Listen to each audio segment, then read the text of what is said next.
Good morning, all of you. Now, here today we will discuss about silk, life history of silk moth, and from cocoon to silk. In previous class, we had studied about from fiber to wool. हमने ये study किया था कि fibre से वूल कैसे बनता है, और आज हम ये देखेंगे कि कोकून से सिल्क कैसे बनता है। ये आपको ये पता होना चाहिए, silk is a animal fibre, ठीक है। तो इस एनिमल को रेयर कैसे किया जाता है, किस एनिमल से सिल्क बन रहा है हमको, ठीक है, किस एनिमल से हम सिल्क बना रहे हैं, उनके बारे में डिस्कशन है। तो आप अपने बुक का पेज नंबर 28 देखेंगे, वहाँ पर लिखा है एक्टिविटी 3.4। देखिए उसमें लिखा है कि debate amongst your classmates whether it is fair on the part of humans to rear sheep and then chop off their hair for getting wool। ठीक है, तो आपको डिस्कशन करने के लिए बोल रहा है कि शीप को रेयर करना, फिर उसके बालों को चॉप करना, फिर उससे वूल निकालना, ठीक है, ये प्रोसेस किस तरीके से चलती है। नाउ आज जो हमारा डिस्कशन होगा 3.2 सिल्क, ठीक है। सिल्क के बारे में क्या लिखा है, देखिए यहाँ पर, silk fibre are also animal fibres, silk warm spin the silk fibre, The rearing of silkworm for obtaining silk is called sericulture। देख क्या लिखा है कि silk fibres are also animal fibre, कि सिल्क फाइबर जो है ये भी एनिमल फाइबर है। जैसे वूल के बारे में हमने डिस्कशन किया था, ठीक है, कि वूल जो है, वूल के बारे में हमने डिस्कशन किया था कि वूल भी एक एनिमल फाइबर है जो कि हमको सीप से मिल रहा है। तो ऐसे ही सिल्क भी एक एनिमल फाइबर्स है, ठीक है, जो कि silk worm spin the silk fibres, कि सिल्क वॉर्म जो है, सिल्क वॉर्म से हमको सिल्क फाइबर मिल रहा है। इसके लिए हमको क्या करना पड़ता है, rearing of silk worm for obtaining silk, कि सिल्क वॉर्म को हमको रेयर करना पड़ता है सिल्क निकालने के लिए। और ये जो प्रोसेस है वो कहलाती है सेरीकल्चर, ठीक है। चलिए ये आप याद रखें, सेरीकल्चर, ठीक है। Find out from your mother, aunt, grand mother the kind of silk saris they have, list the kinds of silk. कि अब आपको यहां पर लिखा गया है, ये आपको करने के लिए बोला गया है कि अपनी मम्मी, आंटी या ग्रैंड मदर की साड़ीज को देखें आप, और ये फाइंड करें कि किस टाइप के सिल्क से वो बना है। Before we discuss the process of obtaining silk, it is necessary to know the interesting life history of the silk moth. That is the topic, life history of silk moth, कि silk moth की life history क्या होती है। Silk moth मतलब silk का एक कीड़ा होता है, सिल्क वॉर्म जो होता है, ठीक है, जिसको हम कैटरपिलर भी कहते हैं, उसकी लाइफ हिस्ट्री के बारे में हमको इससे पहले डिस्कशन करना है। तो यहाँ लिखा है, देखिए, the female silk moth lays egg from which hatch larva which are called caterpillar और सिल्क वॉर्म, ठीक है। तो जो सिल्क मोथ होते हैं वो अंडे लेस करते हैं, एग्स लेस करते हैं, अंडे देते हैं, ठीक है। और जब उन अंडों से लार्वा निकलता है, वो लार्वा, हम उस लार्वा को हम कैटरपिलर या सिल्क वॉर्म कहते हैं।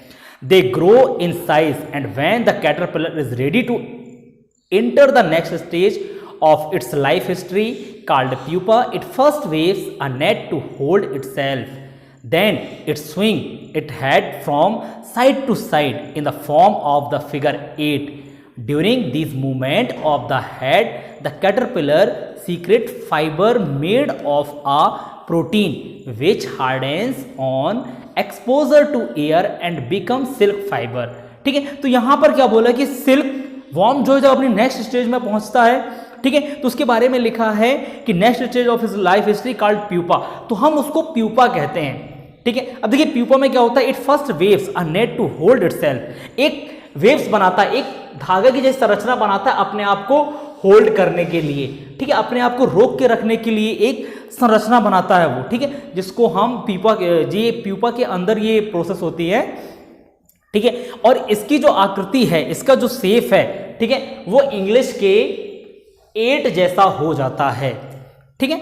फिर ये मूवमेंट इनका चलता रहता है, ठीक है। ये अपने क्या बोल सकते हैं, आपने यहां लिखा है कि the caterpillar secrete fiber made of a protein which hardens on exposure air and become silk fiber, कि एक प्रोटीन सीक्रेट करते हैं जिनसे फाइबर बनते हैं जो कि बहुत ज्यादा हार्ड होते हैं। Soon the caterpillar completely covers itself by silk fiber and turn into pupa, और बहुत जल्द ये अपने आप को पूरा कवर कर लेते हैं फाइबर से प्यूपा के अंदर, ठीक है।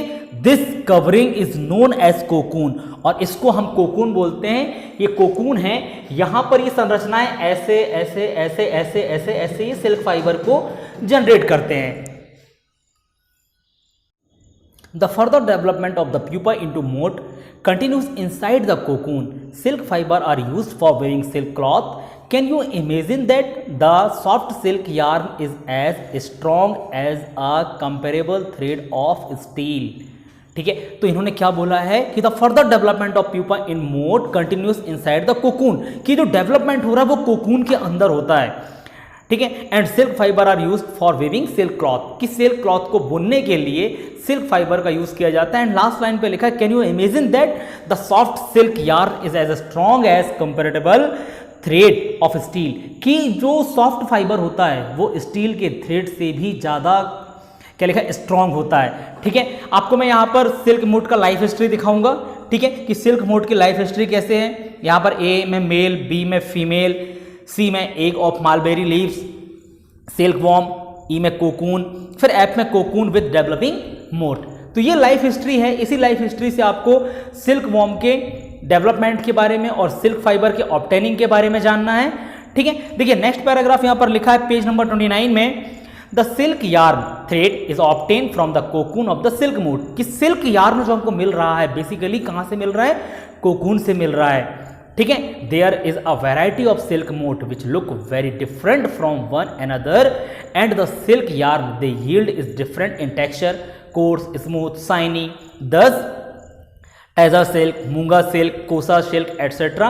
are obtained from cocoon, spun by different types of mote. The most common silk mote is the Mulberry silk mote. ठीक है, तो ये सिल्क जो हमको मिल रहा है वो डिफरेंट टाइप के टेक्सचर से होता है, कठोर होता है यानी कोर्स होता है, स्मूथ होता है, शाइनी होता है, ठीक है। और यदि हम देखें कि जो कोकून के बारे में यहाँ लिखा है कि जो हमको सिल्क मिल रहा है वो असर सिल्क मिल रहा है, मूंगा सिल्क मिल रहा है, कोशा सिल्क मिल रहा है, एंड नीचे वाली लाइन पर लिखा है द मोस्ट कॉमन सिल्क मोट इज द मालबेरी सिल्क मोट।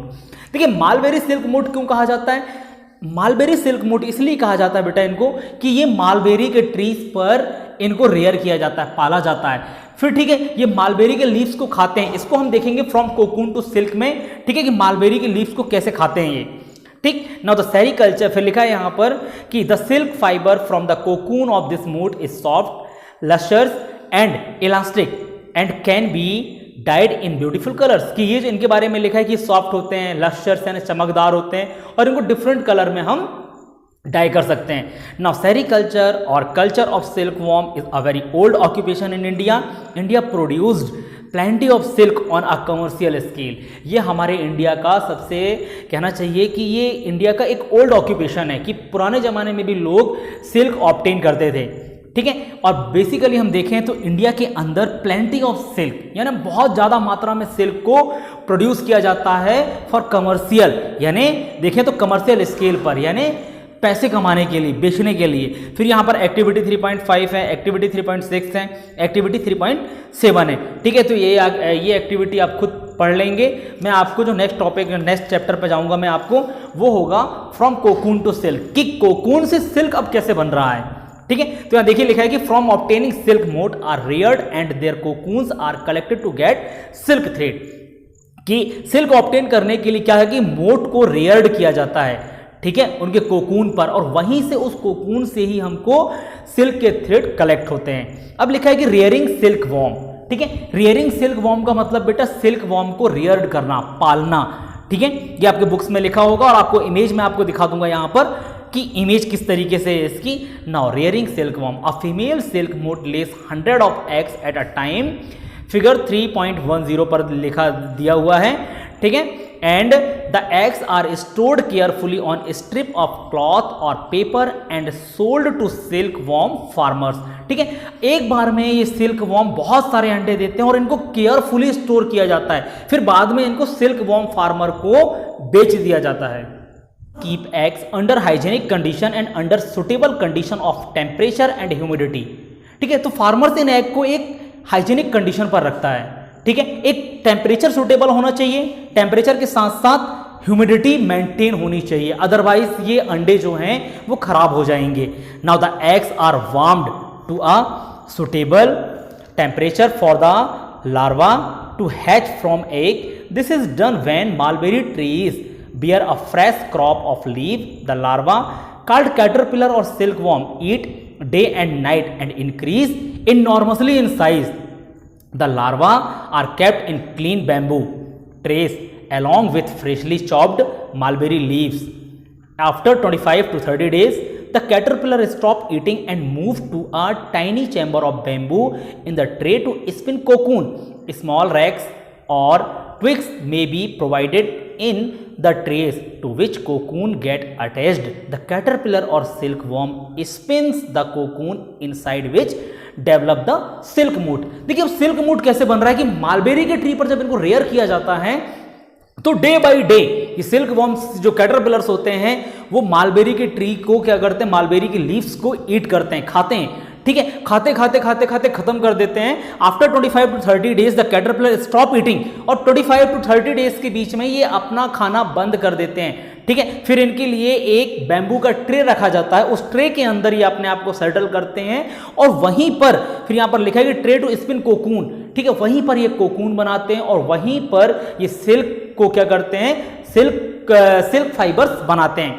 ठीक है, फिर लिखा है कि द कैटरपिलर और silk worm spin the cocoon inside which develops the silk moth, कि कोकून के अंदर ही ये सिल्क को क्या करते हैं, डेवलप करते हैं. ना प्रोसेसिंग सिल्क, कि अब सिल्क कैसे प्रोसेस किया जाता है, देखिए लिखा है कि a pile of cocoon is used for obtaining silk fibre. तो जो कोकून ये बनाते हैं, ठीक है, इमेज में देखा होगा आपने कि डिफरेंट टाइप के कोकून्स हैं, बहुत सारे कोकून्स हैं. ठीक है, उन कोकून से हमको सिल्क मिल रहा है. कैसे मिल रहा है, the cocoons are kept under the sun और बॉयल्ड और एक्सपोज टू स्टीम.